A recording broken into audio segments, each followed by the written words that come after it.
পাচ্ছি প্রায় 9,33,000 কোটি টাকার বাজেট এবার পেশ হবে। তাহলে 786 আর 9,33,000 কোটি,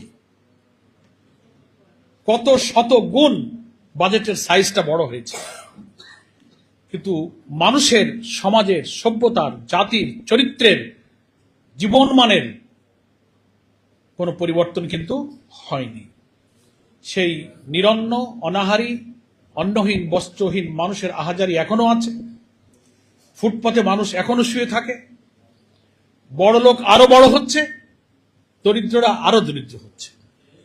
ওয়ার্ল্ড ব্যাংক তার সমীক্ষায় বলেছে, আন্তর্জাতিক সংস্থাগুলো জরিপ করে দেখেছে, এশিয়ান ডেভেলপমেন্ট জরিপ করেছে, বাংলাদেশের বাজেটের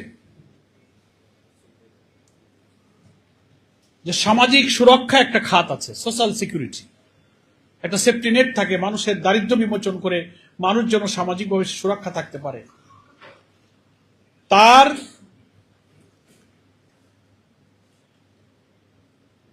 দুই ভাগ মাত্র দরিদ্রদের খাতে, সামাজিক সুরক্ষা খাতের অর্থ ব্যয় হয়, আর 8 ভাগ ব্যয় হয় ধনীদের জন্য।